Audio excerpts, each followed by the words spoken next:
Hello there, friends, lovers. It's bedtime. It's nighttime. Da da da da da da da da da da. Yes, it is Pajamas Day. Can you believe it? I can believe it. Of course, I can believe just about anything. If you're not wearing your PJs, go put your PJs on. Put them on, get comfy. Yeah. Or if you're accustomed to sleeping in the all together, that's fine too. The camera only goes one way. Thank goodness. So I've got hot chocolate tonight and mini marshmallow because normally I would have a cup of coffee, but hey, if it's Pajamas Day and we are in our PJs, those of you listening afterward on the audio only, just trust me on that one. Gotta have hot chocolate for bedtime instead of coffee on this fine April 6th, 2025. April 6th sounds like April 5th. Almost. Yes, the one holiday that we missed. We love to announce the holidays. Yesterday, Amy, was your birthday. Yes, it was my grand day of coming into existence. Yes. Of course, we shared most of that on the socials, but if you didn't have a chance to wish Amy a happy birthday, we would love to see you in the chat doing just that. Let me make sure my chat windows are open here. We're looking good. Everything's broadcasting right. Yeah, thanks to all of you who wished me a happy birthday. Thank you, thank you, thank you. Yeah, you got a lot of them. Like, just on Facebook alone, it was over 100. It was like going to Bunny Island and being smothered by bunnies, except that they were birthday wishes. Exactly right. And that's why, on this fine April 6th, one day after your birthday, 96 days after the beginning of the year, 269 days left to make sure 2025 just rocks your socks off. Socks over there, your feet over here. Best year yet. 263 days until Christmas, 208 days until Halloween, for those who will ask, and I know someone who will ask. Summer is in 75 days, unless you're down under. Then you got winter coming up. But for those of us in northern climes, yes, Easter is in 14 days. That's 2 weeks. We started a little early with the Easter candy because there were a few in your birthday present yesterday. Yes. And that is where we were at. And that's why on this day, April 6th, we want to celebrate. Oh my gosh. You're going to show the bun? I guess you mentioned it. So I got this. So our friend Christine made me something very, very lovely and delightful. And she knows my love of bunnies and my love of punk rock. More specifically, 80s straight edge punk rock. Yeah. Bunnies and punk rock. So here we have the punk rock bunny. Punk rock bun. And there's such a wonderful attention to detail here. I really wish that I could put it on like a turning table, like on QVC or something like that, so you can kind of see it. Post some good photos on the socials. You've got a nice purple butt here. And you've got a nice leather jacket that says punk on it on this side and a rock on that side, and you've got a really, really cool bunny shape and you've got a couple of studs going on. I mean, the attention to detail on this is just amazing. You've got a lovely mohawk that extends from the top here all the way to the back, and then you've got a nice, lovely nose ring, which I've never had before, but. You've got a couple of lovely piercings. 2 of them, as a matter of fact, a nice chain, and you've got another piercing on the other ear. It's a work. Every time you think you've seen everything on it, you look again, and there's something else to see. And you've got like a ripped shirt here going on here. That's it's beautiful. So and some black nails, nail polish for the bunny feet. And so, in honor of your birthday and the punk rock bun, on this date, April 6th, 1830, the Church of Jesus Christ of Latter-day Saints is established. What? Something here about the moron religion. Yeah, dude starts a religion. Now, it just seems to me like 1830 isn't that long ago. No, it was after not. the Age of Enlightenment, and yet some guy decides, I'm going to start a religion. And it sounds goofy. You think, Scientology, a few people who have nothing better to do with their time and all sorts of things to feel guilty about will catch on. But no, there are 6.87 million members of this religion now. Well, this just goes to show that you can get large numbers of people to believe in just about anything. Especially when you attach it to morality and guilt and shame. It's great. What a party. God, you can have your own purity culture. It's fantastic. All right, Yuck. all right. Let's go jump forward to 1924. This is the date of the first successful around-the-world flight. Oh, nice. And it's interesting, the circumnavigation of the globe was a very big deal in 1924. We did it by ships, but not by airplanes. We had airships back then too, but the Hindenburg kind of shut all that down. But yeah, April 6, 1924, 8 American pilots depart Seattle's Sandpoint Naval Air Station in 4 modified Navy torpedo bombers. These early stories are interesting to me because it turns out there were 4 airplanes, and they stopped, for example, over the UK and had the engines replaced. I don't know, that just doesn't seem like quite the same thing. I'm more, I want to see Amelia Earhart go around the world. Unfortunately, she's somewhere in the Pacific right now. But yes, this is the date for that. Not that long ago. 1924, 101 years ago. Wow. But let's jump forward to today because it is National Pajama Day. Yeah. And I want to know in the chat, tell me in the chat, do you sleep in pajamas? Say yes. Or are you a boxers? Oh yeah. Or are you just wearing some leggings and a t-shirt? Or do you sleep in the altogether? Yeah, don't sleep with the Van Halen t-shirt on. It'll jinx the band. That's right. Oh, we got to see The Wedding Singer again sometime soon. It's also National Twinkie Day. Ooh. I thought about getting some Twinkies just to celebrate, but we have something better, given that it's your birthday weekend. We have Swiss Colony Petit Fours. Yes, Swiss Colony Petit Fours. It's a whole cake you can eat in one bite. They're just the best. I don't know if y'all wherever in the world you are have access to Petit Fours, Petite Fours.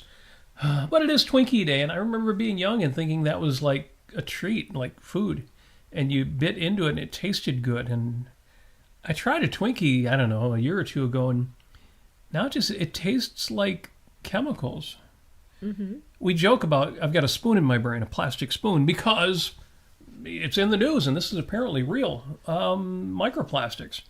We wear, polyester, and we eat things that are stored in plastic containers. We drink water in plastic, and apparently we've been taking in plastic. And somebody is claiming, somebody credible is saying, there's the equivalent of a plastic spoon in the average human brain. Yay! I thought, well, that'll be handy if I ever need silverware, but it doesn't seem to have slowed me down any.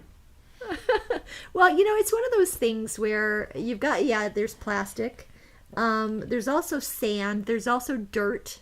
I mean, imagine, living 200 years ago and, say you're in the Middle East. You're going to be eating sand. And you're in the Dust Bowl of Oklahoma, you're going to be eating dirt. Well, that's one way of looking at it. I'm inclined to think we could do better, and maybe we should, and we probably will. But between now and then, I'm not going to worry about it that much. I think it would be more convenient if I had a spork in my brain. Ah. That would be cool, but apparently just a spoon. Can you eat soup with a spork? That's my question. Can you eat soup with a... You can eat soup with a spork, and if it's a chunky soup, like Campbell's Chunky Soup, this show is not sponsored by Campbell's Soups, but damn it should be.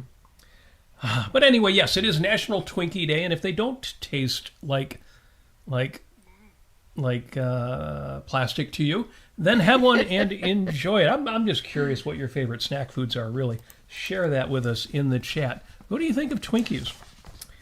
It is Evolution of Dance Day. I don't know why this is listed as a day.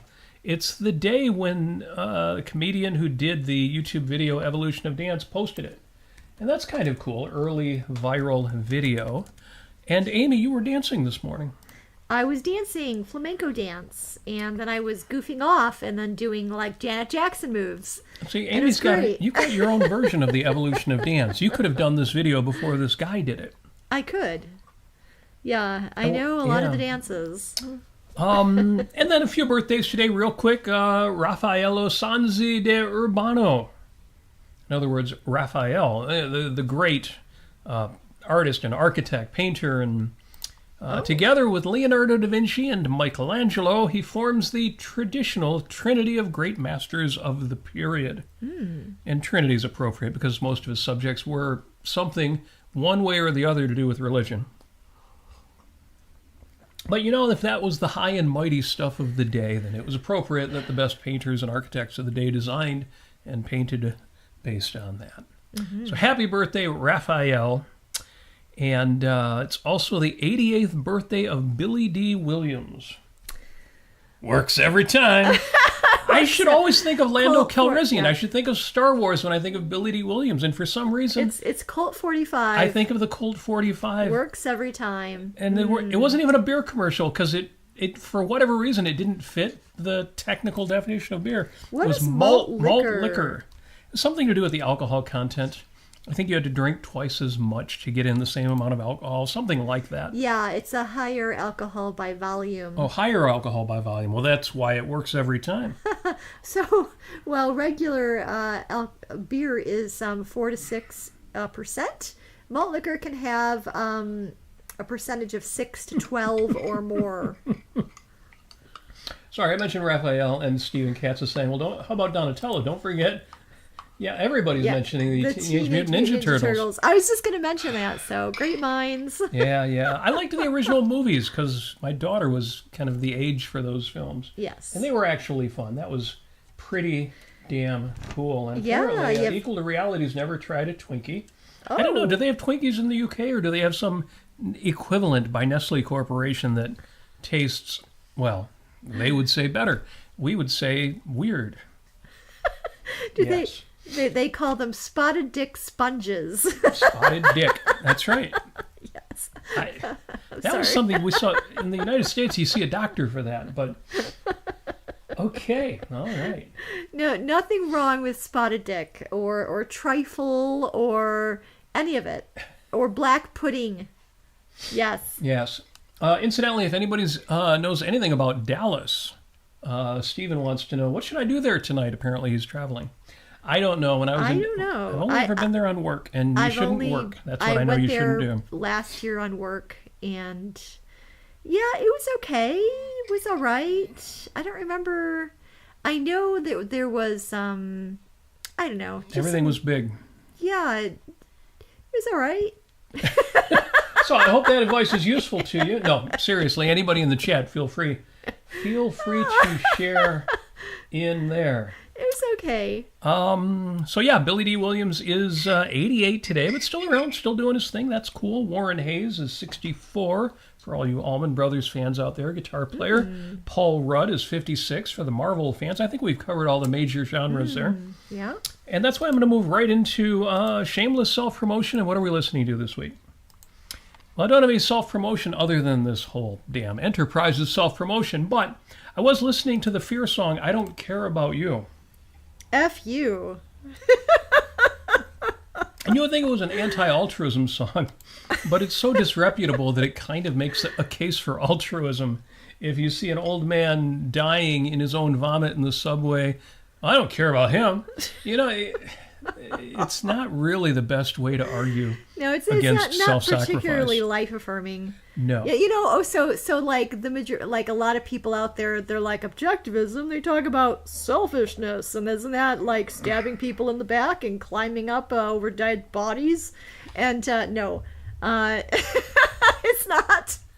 Yeah, I guess the band Fear was good if you were looking for a response to altruism, and you were very, very reckless about what that response would be, because the energy was great.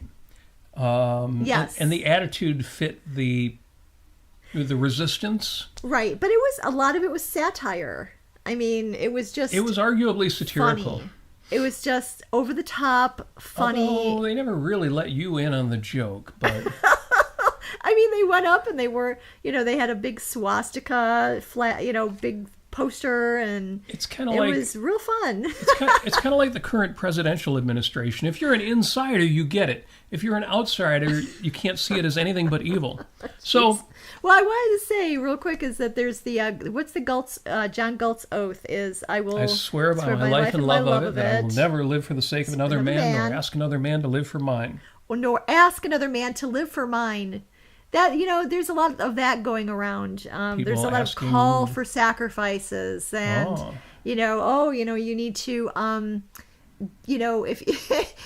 if you're an automotive company, you're not supposed to raise your prices. Don't you dare raise your prices. Because then you're unpatriotic. You're a communist, and you're whatever you are. I didn't even see that. I saw it as a veiled threat of, yes, if you don't like my tariffs and you raise a stink or raise prices, I'll come after you next.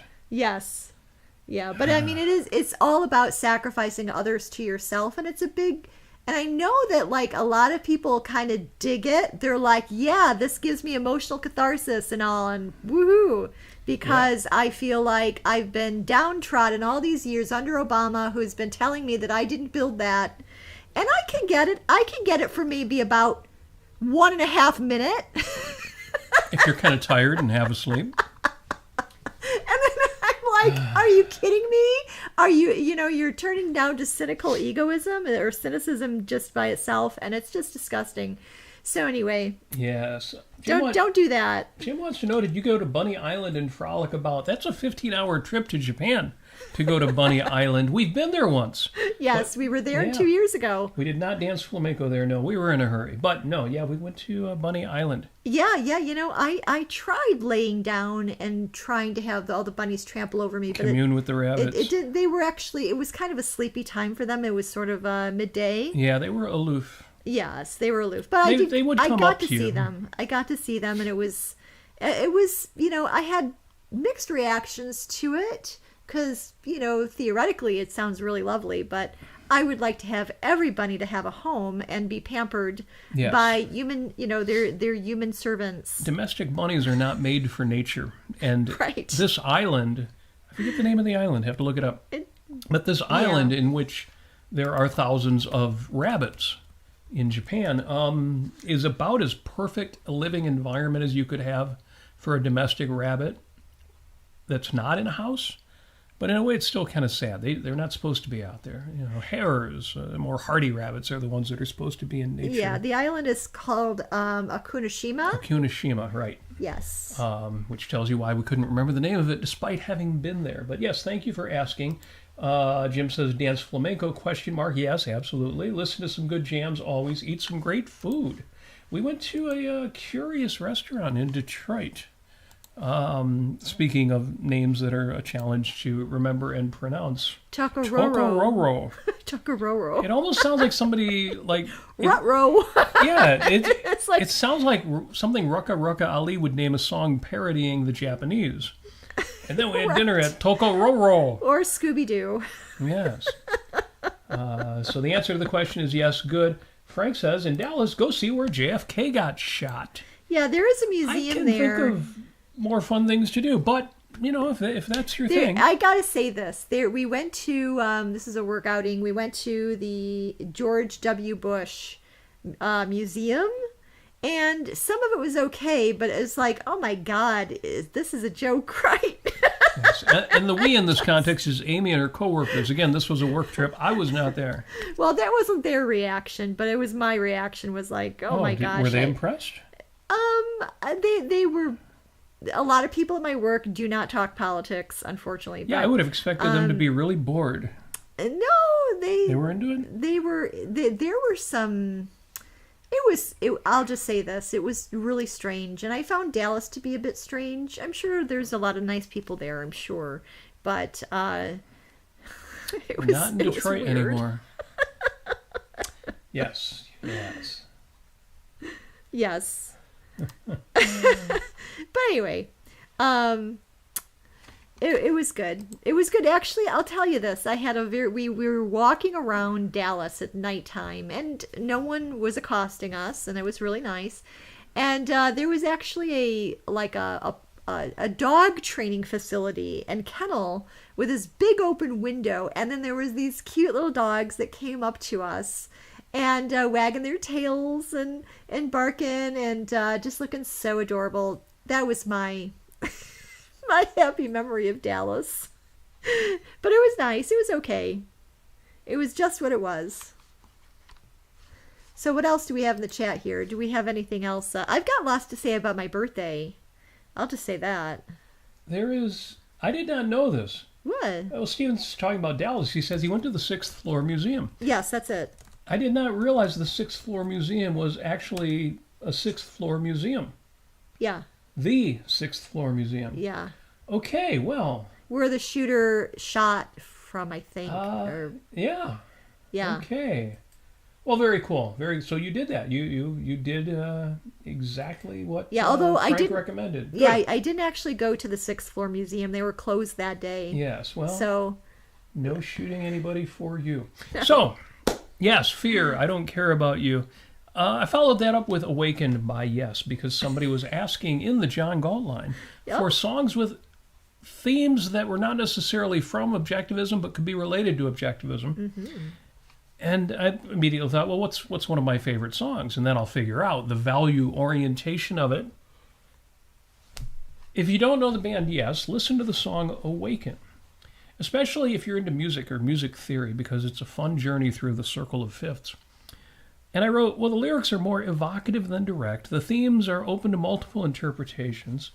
The theme of transcendence, choosing to be conscious, awake, engaged, beyond the level and range of ordinary awareness is clear. And I thought, wait a minute, Robert, these are great themes, and these are reasons to love the song. It's kind of hard to connect that to objectivism.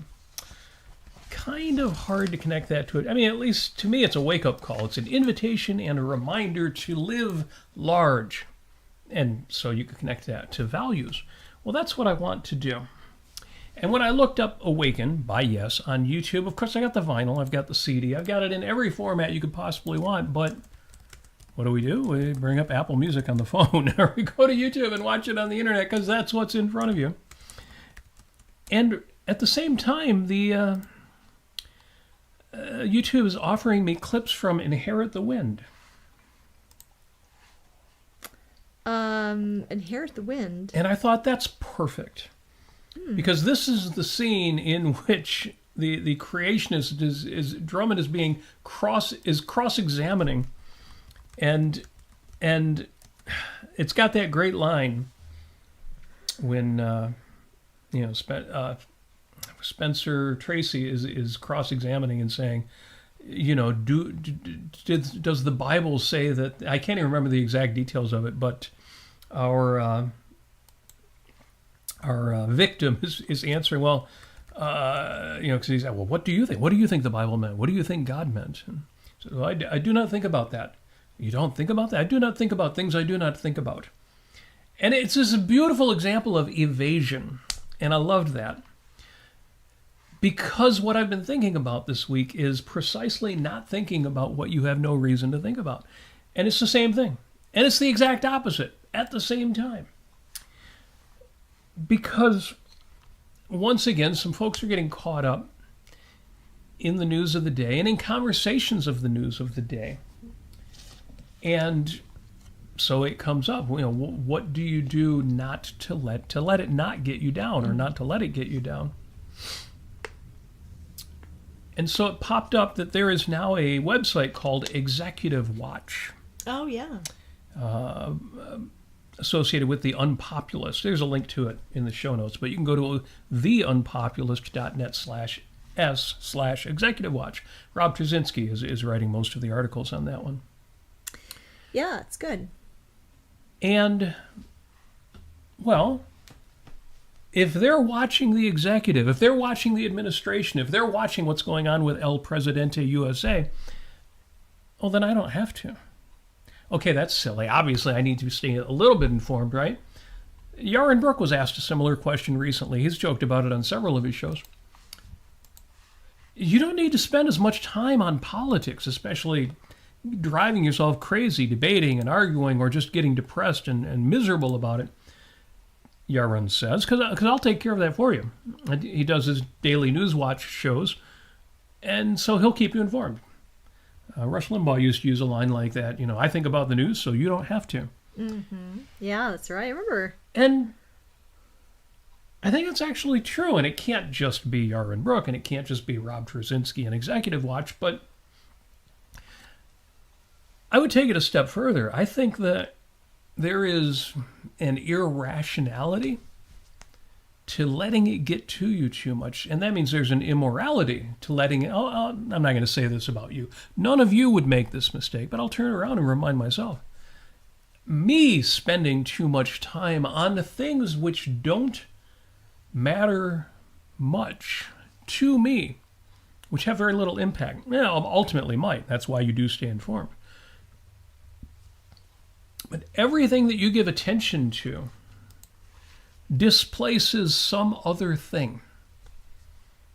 The objectivists would say it's a crow epistemology. You can hold a finite number of things in mind at a time. If you're memorizing numbers, you can hold 7 numbers in mind at one time. Maybe 8, maybe 9. By the time you get to 10, you start losing them. That's why even with telephone numbers, we would group them into, you've got an area code, you've got a prefix, you've got the last 4 digits.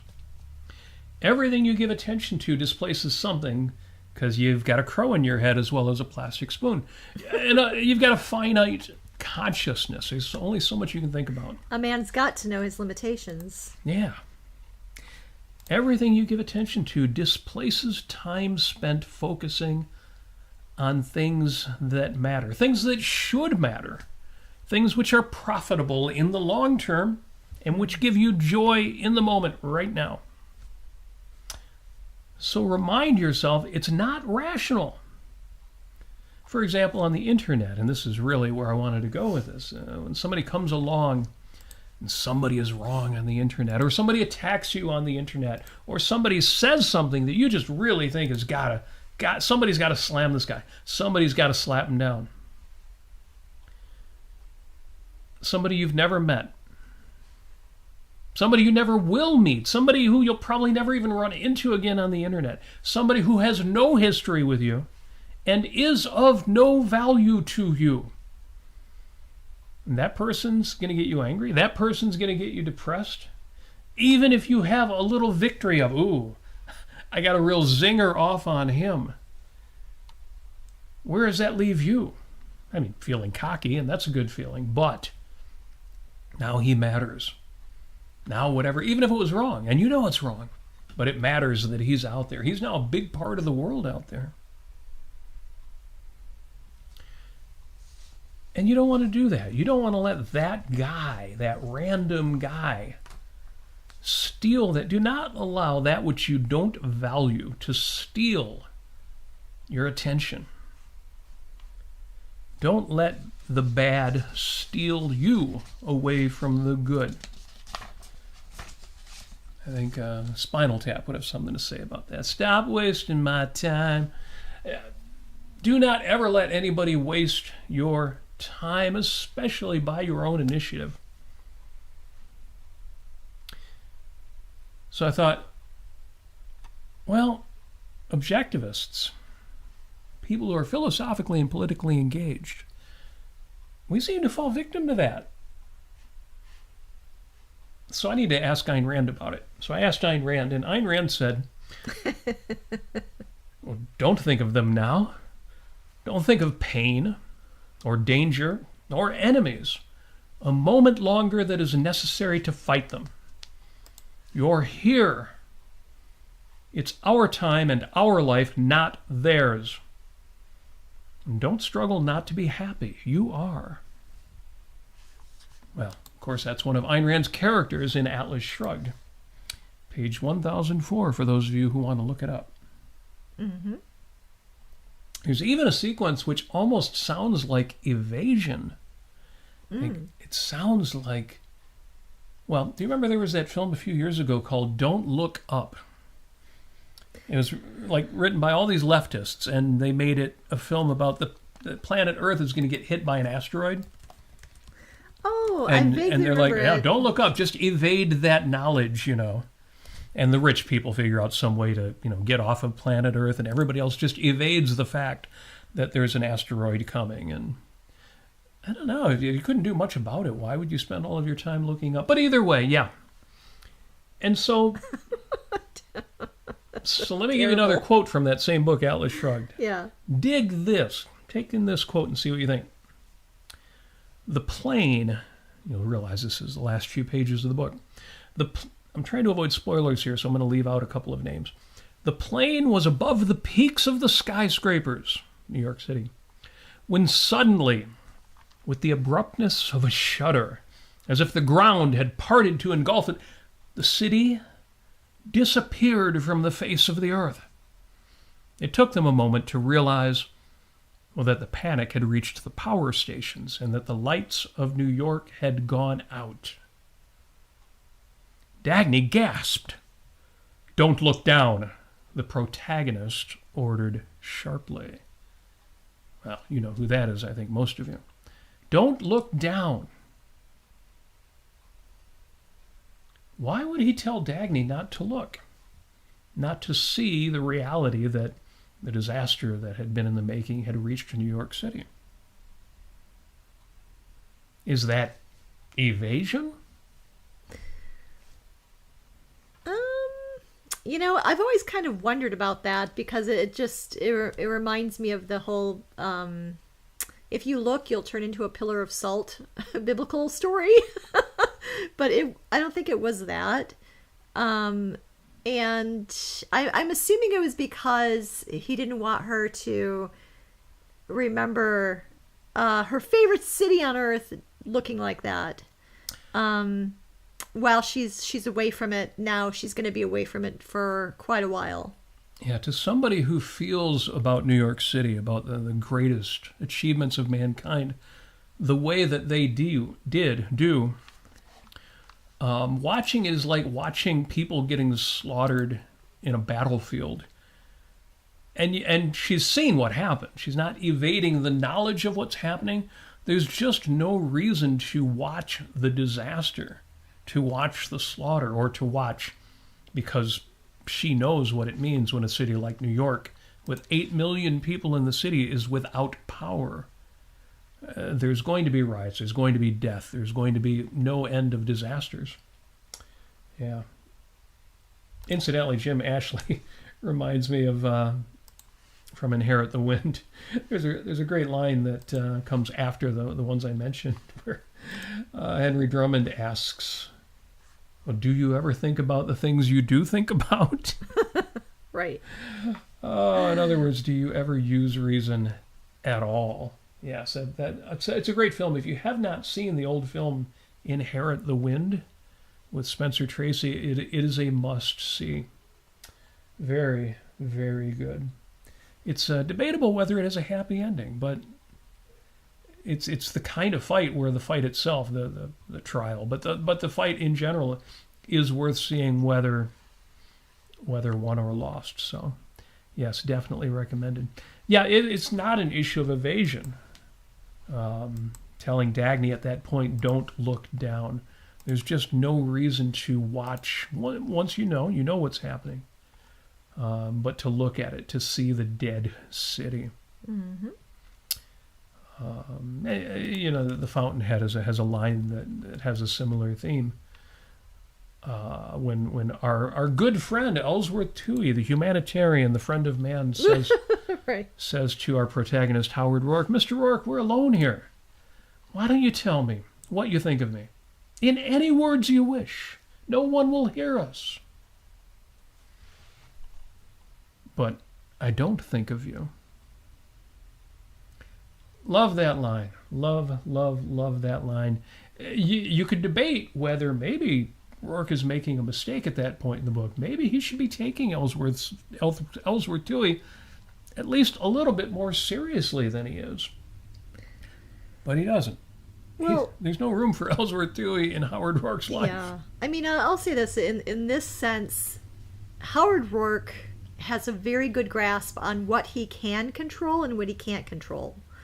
Not to say, that he would ever want to control Ellsworth Toohey, but just that he knows that he has agency in what he has, and that is good enough for him, and that is fulfilling of a life for him as he would like to have.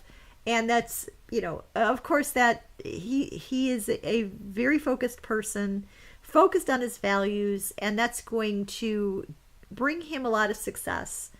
And he's going to get the girl. he's going to build amazing things, and he's going to he knows that he has the power to reshape the world in his own image, for himself, and in a primacy of existence kind of way, I should say. Yeah, he has a good handle on it. Yeah. Yeah. And so should we all. We should all have as good a handle on that as Howard Rourke did.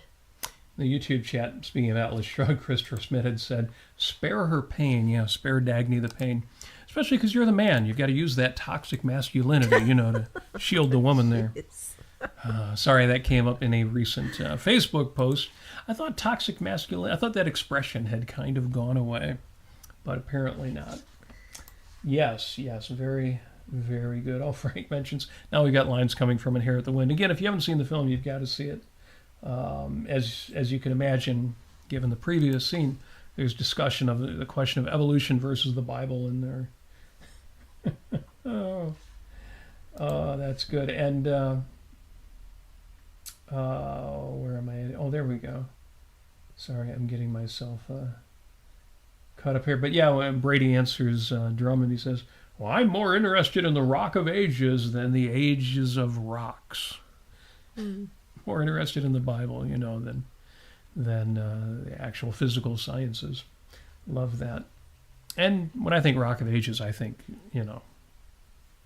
rock songs, Def Leppard. Well, yeah, I mean, there's actually the first thing that came to my mind was a record store close by us that has been in business for decades. And I'm sure they have vinyl as well.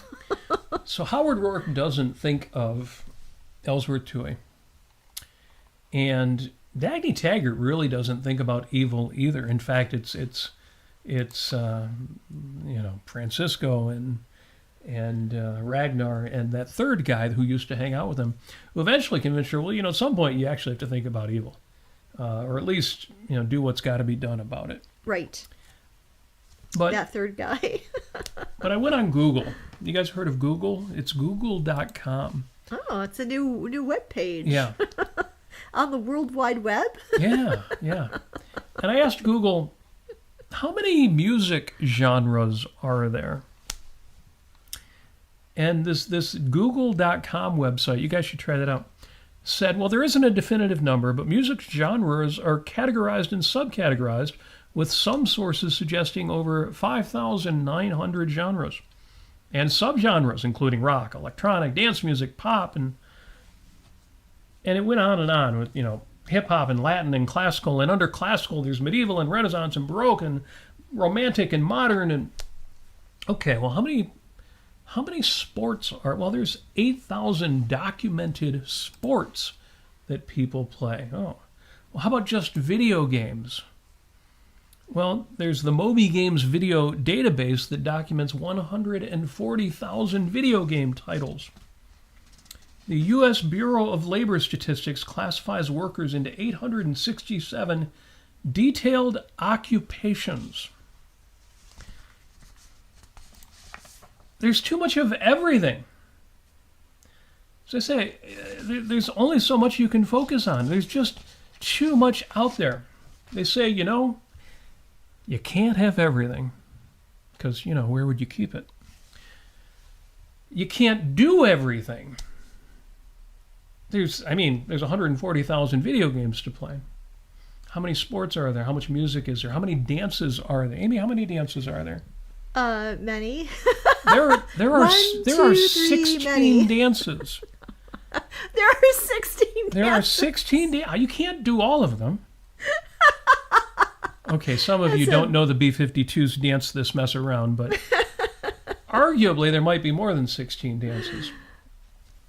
Yes. You can't do everything, and here's the point.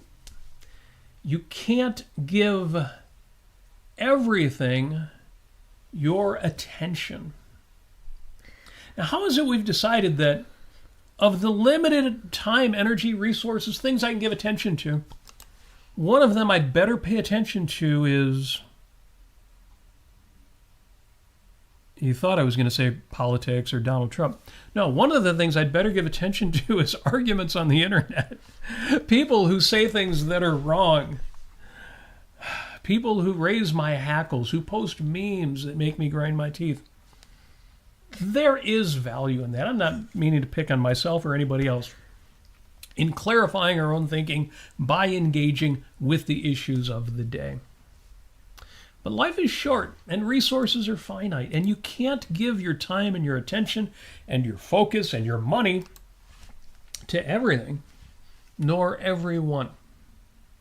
So, of course, the solution is to choose, to decide what and who deserves your intention. The thing to do is at any given moment decide, am I doing what serves me best?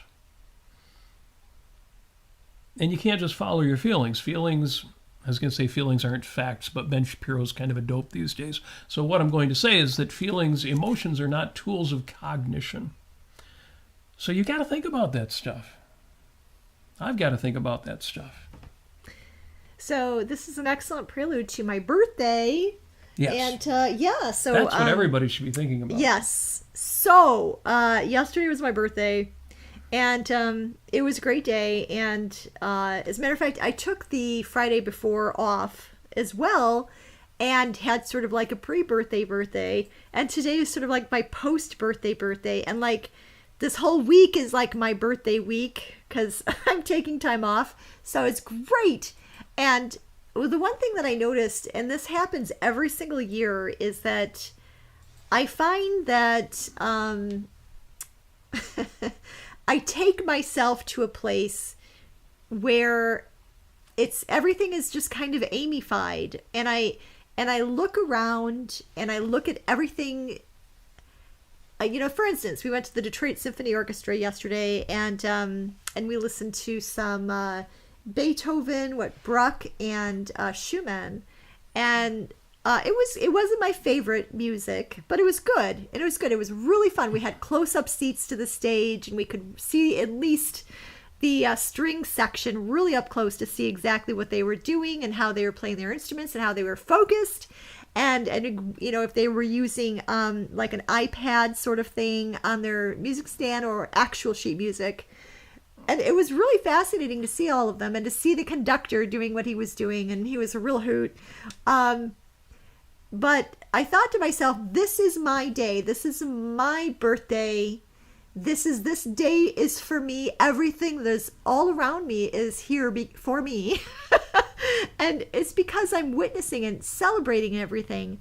I'm witnessing and celebrating the fact that this whole orchestral hall was built for me. And I'm here to see it. And I'm here to enjoy it and to see all the minds that went into engineering this building and all of the decor and how very beautiful it is, and to see the people around me, and hopefully they're good people and they seem to be enjoying themselves, and I'm sure a lot of them have very good virtues, whether they know it or not explicitly, but they do.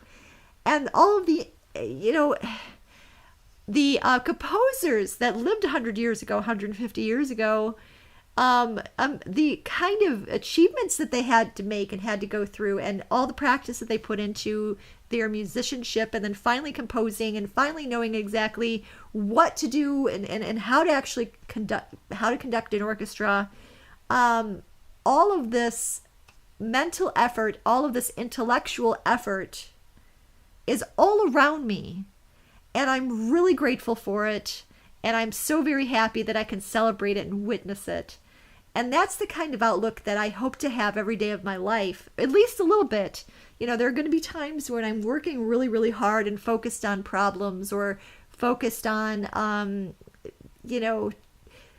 things that I really like. This is really not my cup of tea, or this is not intellectually challenging, but I'm going to do it anyway. But I'm still going to try to take some time each day to look around me and be thankful that I live in the age that I live in.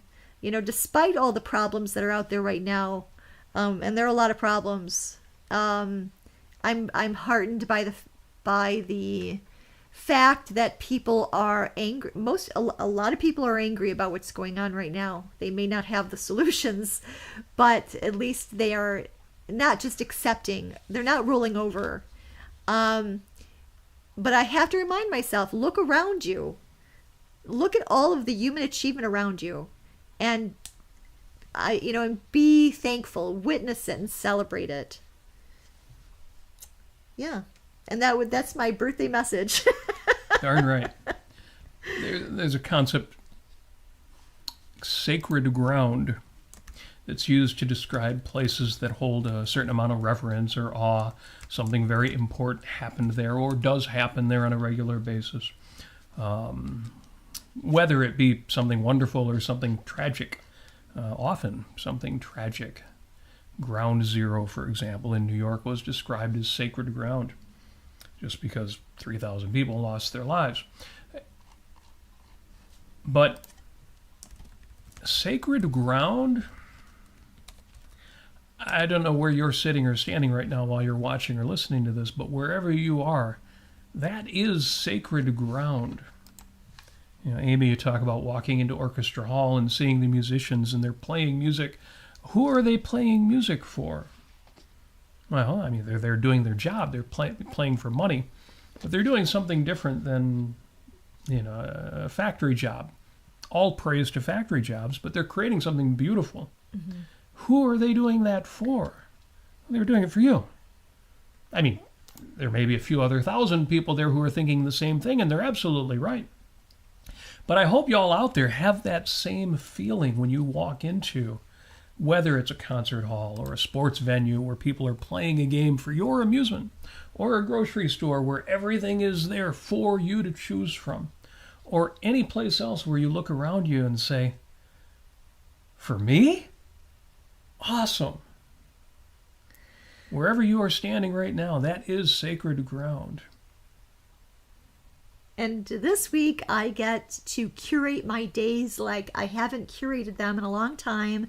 And I'm really looking forward to it. And I already have some plans in store. But it's going to be really lovely. And I can be a tourist in my own town. Yep. It's going to be great.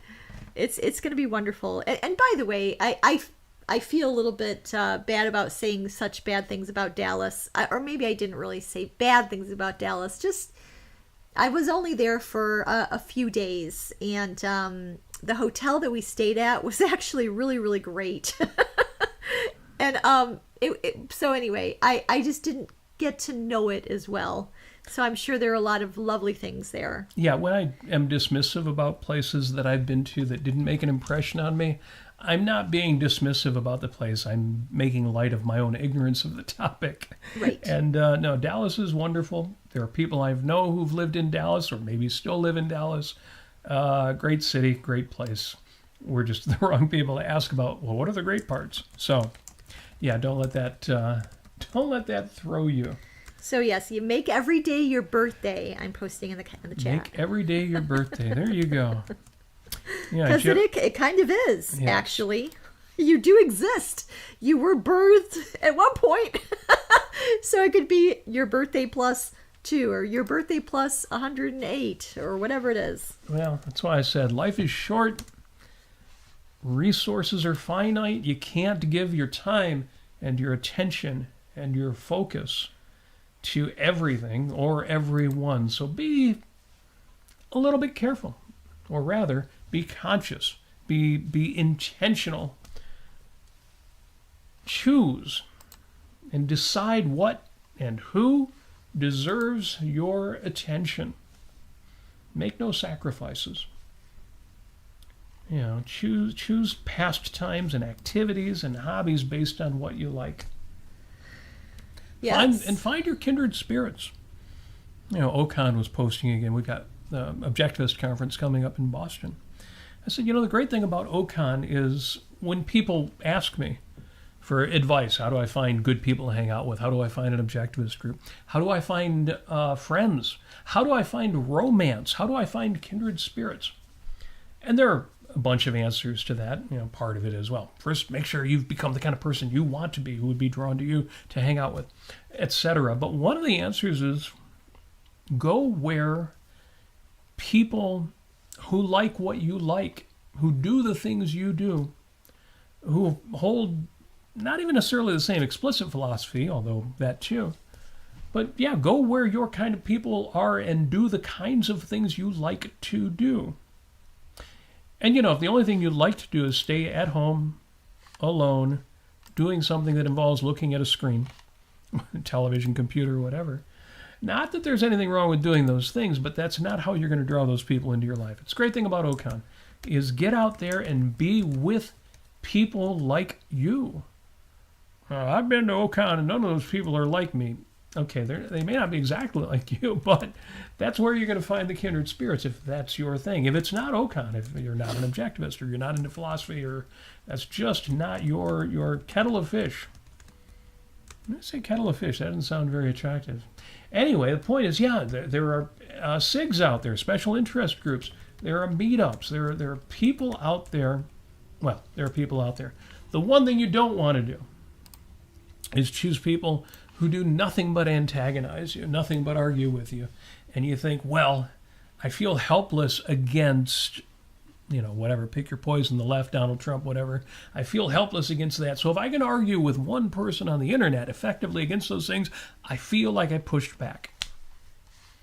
That's cool, and you can do a bit of that, but I would limit it. I would make that something you don't want to spend too much time with, and then figure out what you're passionate about, what you love, and go out and do that. As I say, if you get a song stuck in your head, what do? Song you don't like, or maybe you like it, but it's been there too long. You get an earworm. I hate the idea of an earworm. It sounds like those earwig things. Well, it's the Wrath of Khan. Wrath of Khan, yeah.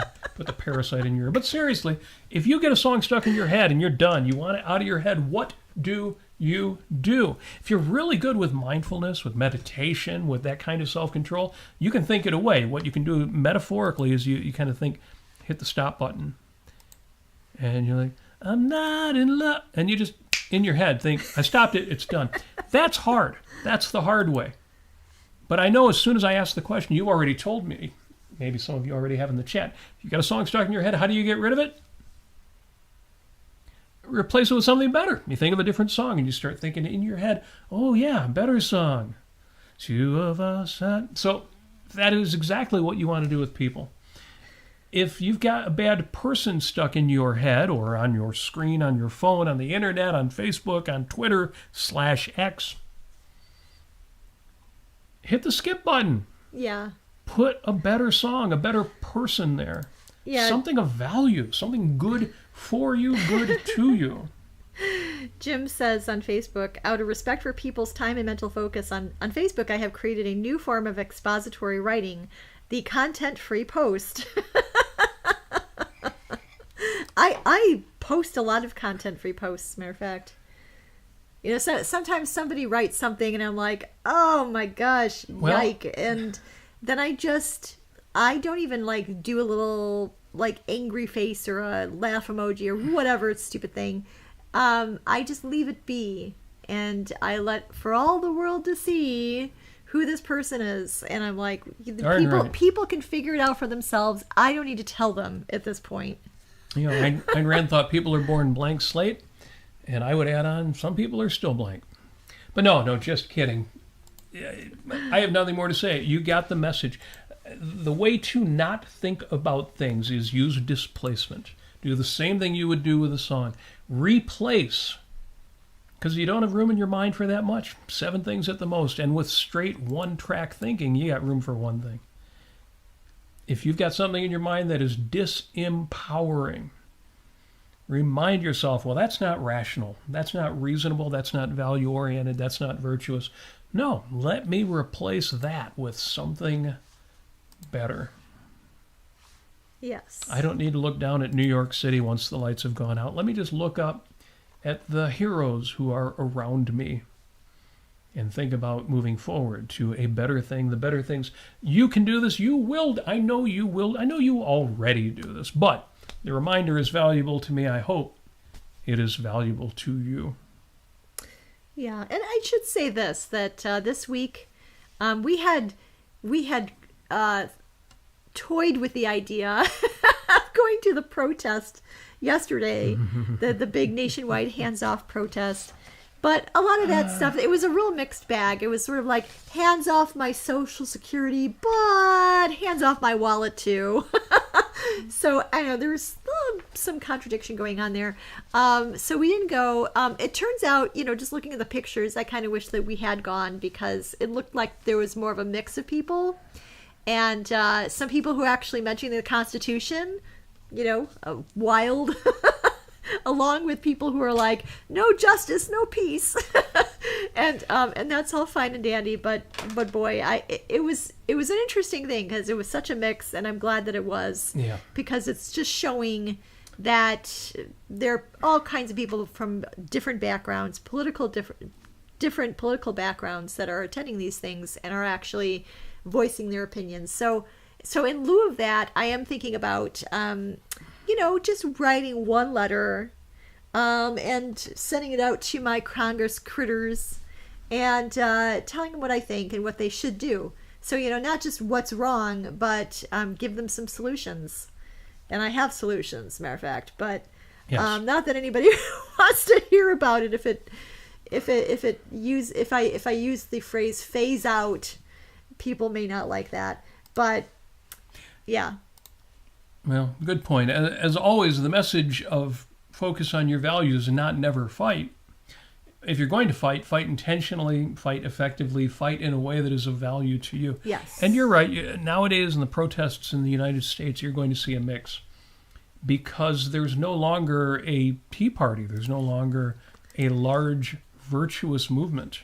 But the people who do want to fight right now, they know that just like you and I know that. So if you go down and you see a bunch of people that you would never in a million years agree with, wacky leftist liberals, people saying and doing terrible things, you're going to look at the guy next to him and it's going to be some libertarian. And you're going to look at the guy next to him and it's going to be somebody more reasonable than that. So it's going to be a mix. Point is, it's going to be a mix. And if you have time and energy that's worth putting into that, and again, you can delimit that, do it rationally, then I say go for it. I do like the idea of writing to Congress.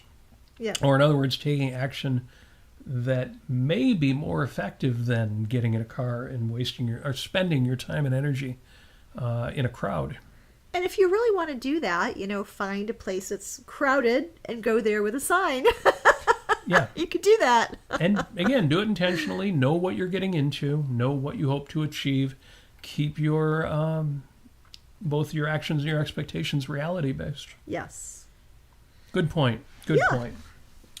But with that said, I think that's a wrap. We have made the point, the fine art of... Actually, I looked it up on the internet. Apparently, nobody has yet written a book called The Fine Art of Not Thinking About Things. And with all of the mindfulness and meditation books out there, you would think somebody would have used that one already, but maybe there's a hole to fill there. But yes, the fine art of not thinking about things. You replace what you shouldn't be thinking about with what you should. Don't evade. No, it's the opposite of evasion. To go from letting the crazy makers out there distract you from what really matters and focusing on what's important to you. Happily, apparently, some of you are still in the chat, and that means this show was important enough to you to hang out with us for a bit. And you are important to us. So it's good to see you in the chat. I will review the chat messages for a few items that I missed. For example, Joe Zock mentioned the Smiths song, Every Day is Like Sunday, too. Every Day is Like Birthday. He's changing it for your birthday theme there. It's just funny to me because we mentioned Morrissey last week. So the fact that Joe is mentioning the Smiths is apropos. Apropos. It doesn't really work there. I think the word is appropriate. Thank you. Thank you for joining us. Again, I'll review the chat. We will do this again. In fact, in 7 short days. In the meantime, we're out of here.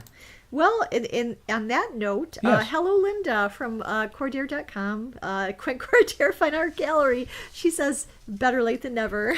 Oh, okay. Thank Let's you. See, in the show notes here. Happy birthday, yeah. On the show notes here, there's a link to Cordair.com, Quint Cordair Fine Art. Oh, look at that. Oh, it's right after I mentioned Raphael.